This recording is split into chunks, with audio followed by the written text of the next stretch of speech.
Bonjour à toutes, bonjour à tous. On constate régulièrement que plus un mot est employé, plus la chose désignée par ce mot est absente, voire en voie de destruction. C'est ainsi qu'on évoque tous les jours la crise de l'autorité. En réponse aux actes barbares qui font la une des médias, ces actes barbares qui sont le fait de très jeunes adolescents, parfois même d'enfants, nos politiques brandissent aussitôt l'idée de l'autorité, l'idée d'un retour à l'autorité. Que faut-il en penser? C'est la réflexion que je vous propose dans cette 4e émission des lunettes de fil.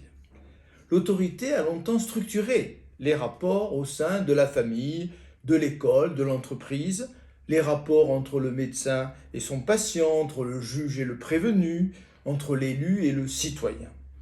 Chacun perçoit qu'elle s'est peu à peu délitée. L'ancienne autorité s'exerçait dans une société verticale, pyramidale, une société qui acceptait le fait qu'au sommet de la hiérarchie, seule une minorité d'hommes avait le privilège incontesté d'exercer un commandement. Mais dès son origine, la démocratie a miné tout ce qui permettait, au fond, aux anciennes hiérarchies de fonctionner. Comme toujours dans l'histoire, en vertu de ce qu'on pourrait dénommer, en employant un terme propre aux physiciens, un principe d'inertie, en vertu de ce principe d'inertie, les anciennes structures ont survécu à tout ce qui leur permettait de tenir debout. Il a fallu plus de 2 millénaires pour que surgisse sur la scène de l'histoire la société dont Platon, le grand Platon au livre 8 de la République, avait dressé un extraordinaire portrait. Cette démocratie décrite et dénoncée par Platon, elle est moins, les spécialistes ne s'en sont pas nécessairement rendus compte, elle est moins le portrait de l'Athènes du IVe siècle qu'un texte prophétique, éminemment prophétique, un texte qui annonce et qui décrit remarquablement notre société du début du XXIe siècle. Une société dans laquelle l'enfant n'obéit plus ni à ses parents ni à ses maîtres, dans laquelle le patient conteste systématiquement le diagnostic du médecin parce que, ayant navigué sur Internet, il se croit aussi compétent que lui, une société dans laquelle le verdict des juges est toujours dénoncé, une société dans laquelle les journalistes ne sont jamais crus, une société dans laquelle les hommes politiques sont méprisés, une société dans laquelle tout rapport hiérarchique fait l'objet d'une incroyable critique.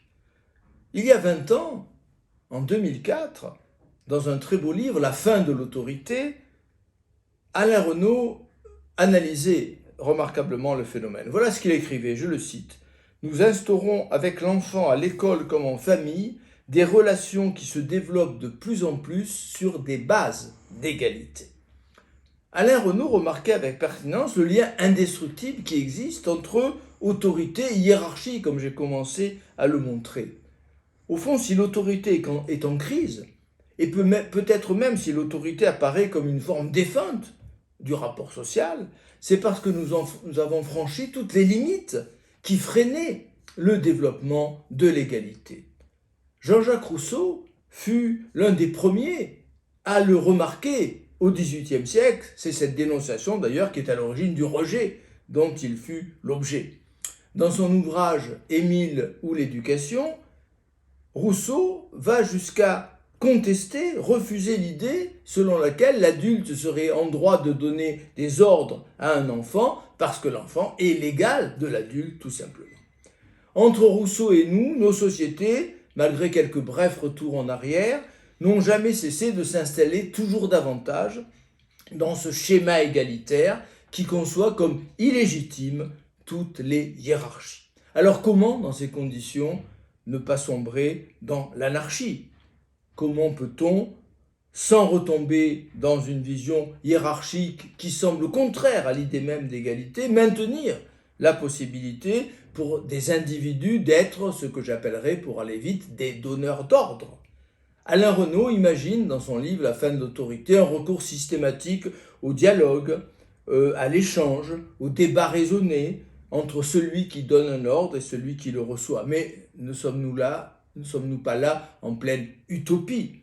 N'est-ce pas surestimer, et surestimer peut-être dangereusement, la raison humaine que de prêter à tout individu, à tout un chacun, la capacité d'entrer dans un dialogue paisible et argumenté qui permettrait de parvenir à une solution, à une conclusion consensuelle. Reconnaissons, et je terminerai par là, reconnaissons avec modestie que nul n'a encore trouvé de solution à ce problème majeur dont dépend finalement l'avenir même de notre civilisation.